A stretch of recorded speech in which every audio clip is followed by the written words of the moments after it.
Okay, I'm live. So this is a new thing for me that I'm going to try to do, and that is, and please forgive me if this is very boring because this is it. I heard a great quote someone once said. They said, "You can't drive a parked car," and so that is what I'm doing right now. I'm putting my car in drive and I'm pushing it forward. So here's what I'm doing. So if you don't know me, my name is Cody Engdahl. I write books. Here are my books. I wrote the Rampage on the River. This is a trilogy I wrote, all on Amazon. If you check in the description of this video, you can see the link to it. Hello, and thank you for the one person watching me, although that might be me myself. The Perils of Perryville, and then the third book, which is Blood for Blood at Nashville. So this has been a very fun and interesting ride for me. I got into writing. I decided that I was not gonna wait. I'm a little too sexy for myself here. I gotta button that up. I decided I wasn't gonna wait for the rest of my life to write a book. I started writing novels, uh, and it's been quite an adventure. And one of the things I did very early on, and I'm glad I made this decision. When you first start writing books, there are two ways you can go. You can go the traditional route, which means you go and you get yourself an agent, and that may be a long process. I don't know because I've never gone through that, but you try to find an agent who is going to then find a publisher to publish your book, and that's how it's been traditionally for most of the publishing industry.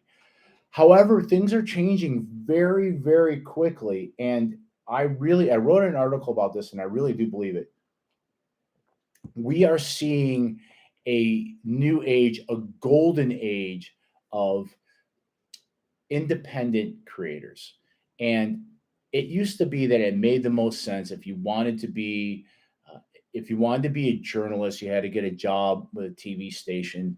If you wanted to be a writer, you had to get a publisher. If you wanted to be a musician, you had to get a big contract with a um, what do you call those? Not a mixer, what a recording studio. But this advanced digital age that we're living in now has made it so that the smallest little guy, a little guy like me, can. Hey, you know what? I don't see my. Hopefully, well, I'll have to test this out to see how well this is going.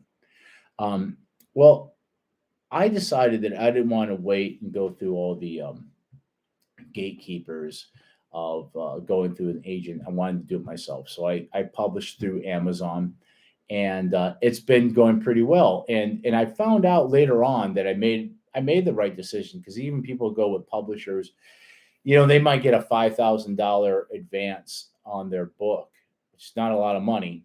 And when you think about it, with how much work you put into a book, but then it's up to you to promote your book. And if your book does not make back that $5,000, that's it. You're not going to make another penny. So I decided what I would rather do is do it myself, work for myself, and build myself up from the ground level, and then maybe be attractive to a big publisher, as opposed to going there with my hat in my hand and begging. So so it's been very fun. I've been trying a lot of different things to market my books, and one of which is I've been doing recently, and I'll be doing more videos talking because I'm taking a long way to say this. I'm doing this to market books, uh, and so I've been listening to a lot of other people, a lot of comic book creators actually. They they have a different paradigm in which they do their business. They do crowdfunding on Indiegogo or Kickstarter, and then make bring in all that money first, work on their product, and then send it out to the people that back them.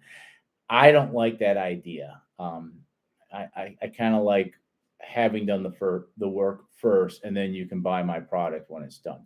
So anyway, long story short, a lot of those guys say that part of what they do is to build an audience on YouTube, and YouTube is a wonderful format. It's owned by Google, so if anybody does a search, your YouTube videos are going to show up in that Google search. But also, when it comes to social media, and I've been doing a lot of studying about social media uh, marketing. I've been listening to a great podcast, a social media marketing podcast by Michael Stelzer. If you're not watching that, you should. It comes out once a week. But the one thing about social media is whether you're on TikTok or Facebook or Twitter or Instagram, your post at best lasts for like a day. You put something out there and you got maybe a day, maybe a little bit the next day, you get some leftover people seeing it, liking it, responding to it, and then it goes away. It goes in. It might as well not even be there. I mean, I have 10 years of video. In fact, I bet there's some embarrassing things there that I forgot they're even on there. 10 years of videos. Nobody watched them. But what's interesting is I actually started on YouTube first. I was really into guitars back then, and I was doing videos about either I was playing guitar or I was uh, testing out new equipment and things like that. And I got a lot of views. And what's really weird, after all these years, people are still watching videos that I put on YouTube like in 2007. Unbelievable. And so there's this longevity. I mean, in fact, when you put something on YouTube, it kind of lasts forever. And so I've been hearing it from many different angles, from the social media marketing people to the comic books, independent comic book creators, that YouTube it's a platform that really can't be ignored. Now, um, I have very few talents. I can't fix a car. I I'm really bad with directions. I'm not good at following directions. I hope no one thinking about hiring me hears that. Um, I can talk. I can talk. I can talk for a very long time. I think that's why they decided to put me on television at one point. So that is what I'm doing here. I'm leveraging this platform and my ability to fill space. My goals are is now they say you have to be kind of focused, and I know that if you follow what I do on this channel normally, it's this channel is mostly like a dumping ground for example, anytime I any video is shot of me playing my fiddle, I put it on there because then when people want to hire me for a gig and say, "Well, do you have anything we can hear?" I can say, "Yes, here you go." Back when I was reporting on television, a lot of times I put my story, so you can see a lot of my television work. It's really YouTube has been more of a storage place for video for me than anything else. I'm going to try to expand on that. And like I said, like I am talking to literally nobody right now. So if you came to this video later on and and you're watching it, thank you very much. And if you are, a couple things. First of all, give me a like, leave a comment, because apparently the more people interact with your videos, the more likely people are going to see them. Also, so here's my plan. I'm still going to probably dump some video on here just to store it. Although they say you shouldn't do that, they said you should have a focus. So there's a lot of things I can talk about. I like I said, I've been using this mostly to dump me musical performances on, and I still will do that. What I'm going to do with the live streams is I'm going to use them to talk about. I mean, ultimately, everything comes back to like, hey, buy my book, you know. But but what I want to do is use it as a place where I kind of talk about, not kind of, I do. I talk about where I am in my process of writing, what I'm doing, um, to give you updates of like the current book I'm working on. I also want to talk about. I want this to be a place for other authors that are on the same path as I am. Whether you are just starting, you're exactly where I am, or you're miles ahead of me. I want to be able to share some of the ideas and some of the things that I've been doing that I think are working, and and tell you some of the things that didn't work, and learn from you as well. And what I mean by that is I want to be able to bring other people onto this channel. I have a friend, um, Lloyd Elmore Jr., who we had talked about doing this, and I was tempted to ring him up before I went, but I wanted to just get started and see what I was able to do before I did anything else. Let's see, you don't have access to this feature. Manage. Okay, I'm just looking at what I can uh, pop up here and not pop up. Okay, so anyway, but I would like to be able to bring other authors on and talk to them. I two authors that I am good friends with on Facebook, at least, Matthew Harvey and Steve McKay. They both write like British medieval novels. They are starting a podcast and they're doing things on YouTube in which they're bringing on authors and they're having doing interviews with people. And I want to start building something like that for myself. I have been using YouTube. I think I went on the American Civil War and UK History podcast with Darren Daz, and we did it as a YouTube thing first. And I'm not sure how he was able to bring me on. And you can see that if you go to his channel, you can see that whole. I think we did an hour-long interview. So I want to be able to do the same. I want to bring on other authors and ask them, tell me about your book, tell me where you are, tell me what your process is, tell me what your plans on for marketing, all those things. And I'll tell you, there's a guy I listen to a lot, and I find him very fascinating. I almost don't want to say his name because he's very political, and actually he's the opposite of me politically, but I don't care because I just think he's brilliant and I like to listen to him. I think he's really funny.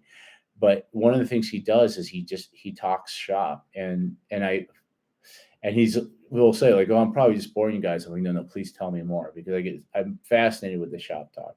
So I'll tell you a little bit about what's going on. I'll give you an update of where I am, and then we'll call it quits. My goal was to do about 20 minutes today. Is First of all, writing wise, I am about I'm over 95,000 words into my current novel, Mexico, My Love. And just to give you some reference, this book here was 56,000 words. This was 69,000 words. This was 219,000 words. So I'm at 95,000 words with the book I'm writing now. It's going to be big. It's probably going to be about 120,000 words. I broke it up into three parts, three visual parts. When you look at the table of contents, you're going to see part one. And I think there's 16 chapters in part one. Part two, there's 8 chapters. And then part three, I'm at chapter 31 right now, and I think it's going to be probably, I don't know, 35 to 40 chapters when I'm done.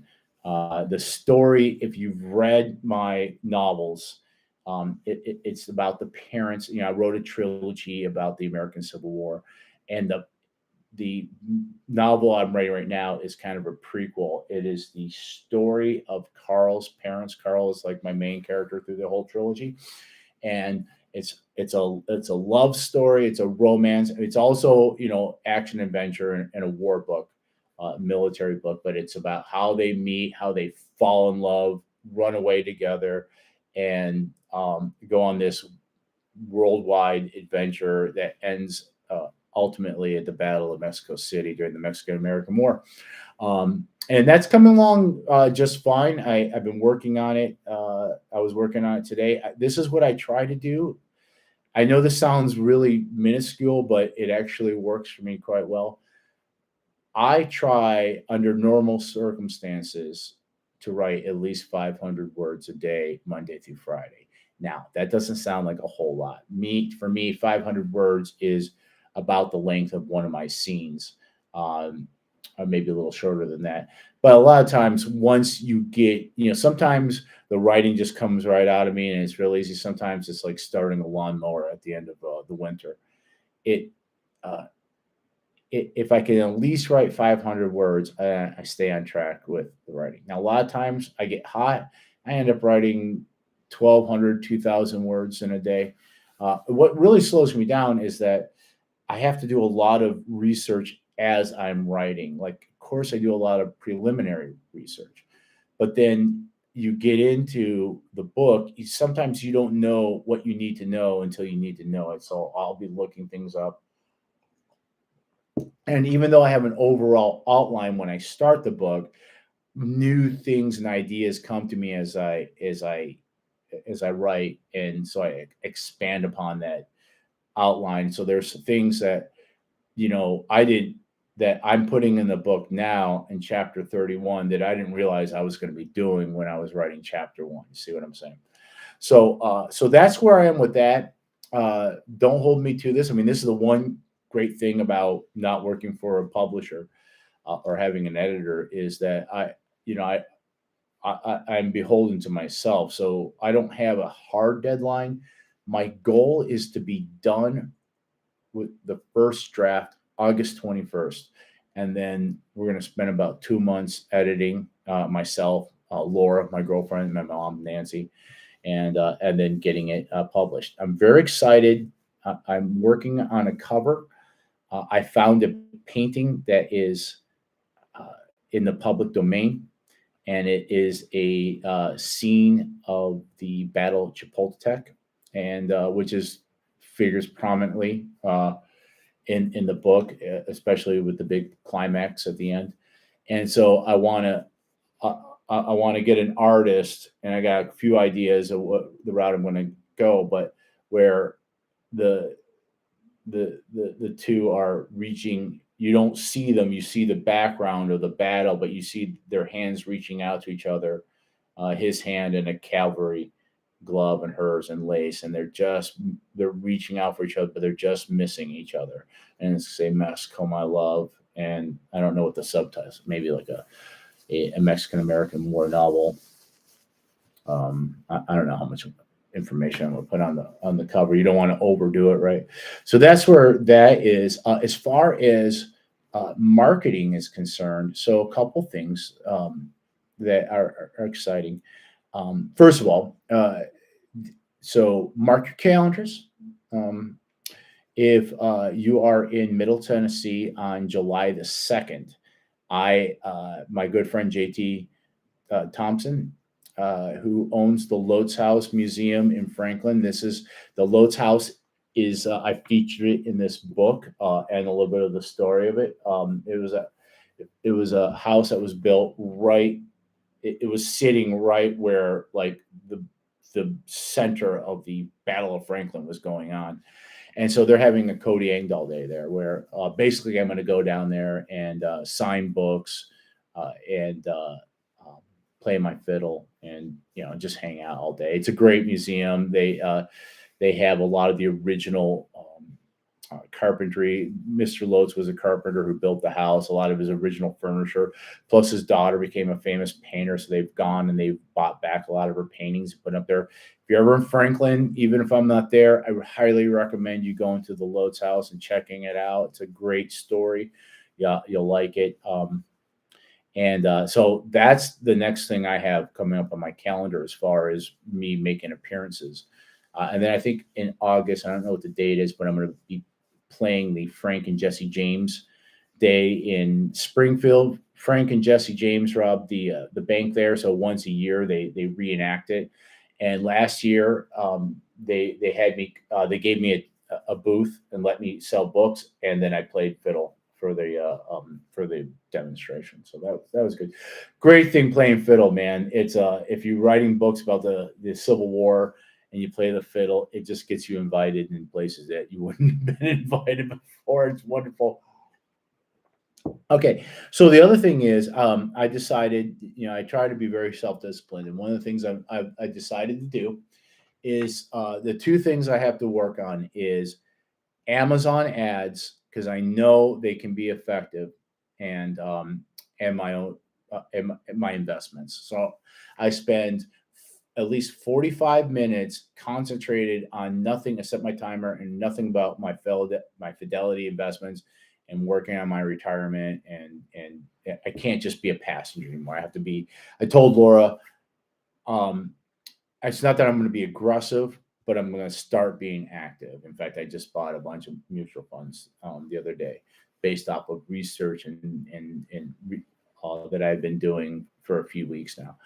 The other thing is that I am going to learn everything I need to know about Amazon ads. Now, why Amazon ads? Well, because I sell books two ways. One is I buy boxes of them at a time. I usually buy 20 at a time that I keep with me, and then I sell them when I go to any of my events. So when I do one of my talks or whatever, I bring books. Now that is not, and also sometimes people want me to send them a signed copy, which I'm willing to do. But ultimately, it was not my idea to be in the business of direct sales. But I realized as an author, especially as an independent author, I have to do direct sales. So I'm happy to do it. I'm happy to do it. But what I really want to do is build up my sales on Amazon and build them up internationally. And I will say this: I'm very proud of this, and I'm kind of blown away. Guess where the majority of my sales come from? The United Kingdom. It blows my mind every time I look at my royalties on a monthly basis. Usually, more than 50% of my royalties come from the UK. I think it's very interesting. I kind of liken it to when I grew up. I wanted to be a knight in shining armor until I learned about the samurai. And then I wanted to be a samurai until I learned about the ninjas. Then I wanted to be a ninja. And even to this day, I'm a big fan of like medieval history. And actually, I'm reading Steve McKay's book right now, The Druid. It's great. He's a great writer. I recommend him.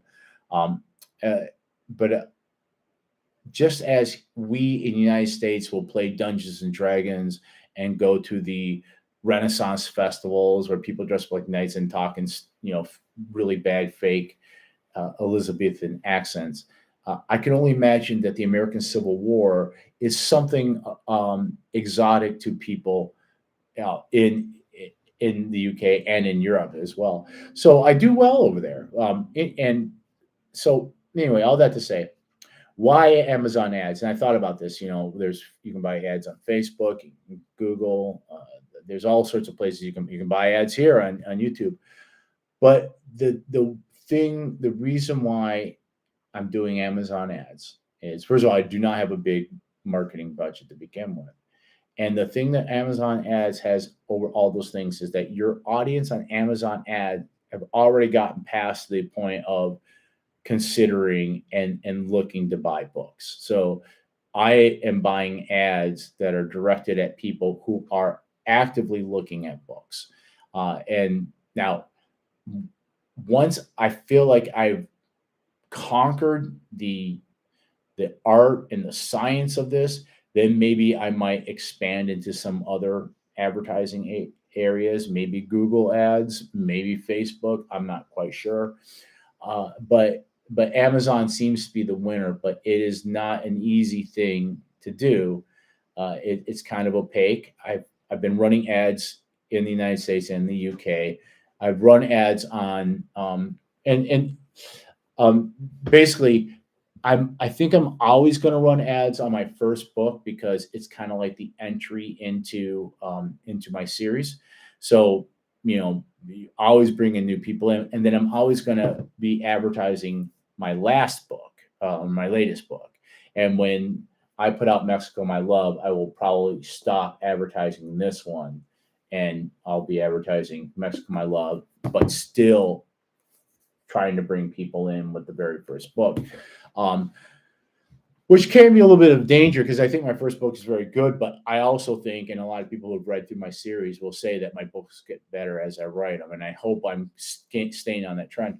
Um, so I'm trying to master those things. Now, I have been using what's called sponsored products, which means you're running ads for just a specific book. So, like, I'm running ads for Rampage and I'm running ads for Blood for Blood. I'm trying a new thing now that is called sponsored brands. And basically, you can add as many of your products onto the sponsored brand. And so I decided to run an ad that advertises the trilogy, and not just, I think my sponsored products are only the Kindles. And the reason being is that you can go to that Kindle page and then you can see where you can buy a hardback or a paperback as well. Um, the brands, everything is on there. So if you click on the ad for my brand, all the books, I didn't put the slavery book, I didn't put the writing book on there because those are kind of outside of really the main focus of my business, which is the novels. So, and these ads, okay, how do these work? Well, if you go to Amazon and you're just shopping, okay, now in our instance it's booked, but it can be anything. You can be shopping for underwear, or pencil sharpeners. Um, and what will happen is you'll be looking at something, but then I'll below say sponsored, and it'll show you products that hopefully match what you're already looking for. And there's a lot of ways that you can do that, and maybe we'll get into that in one of these videos. Um, I have had sales. I've had sales that have been attributed to my ads. Have my sales pay back what I put into the advertising? Not yet.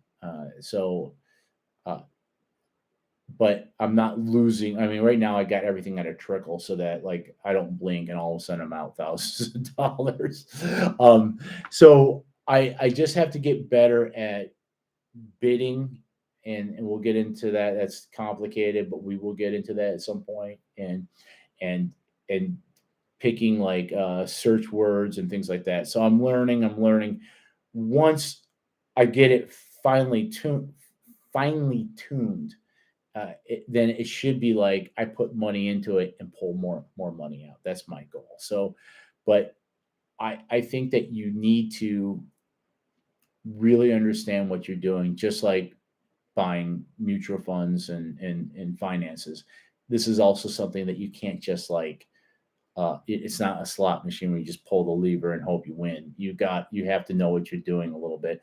So and actually there are people who master it for themselves and then become kind of an agency for other people and handle their Amazon ads. Maybe that's something I might do someday. I don't know. I'd like to think that the book sales will be enough that I don't have to do it for other people. That I'll be hiring people to do it for me.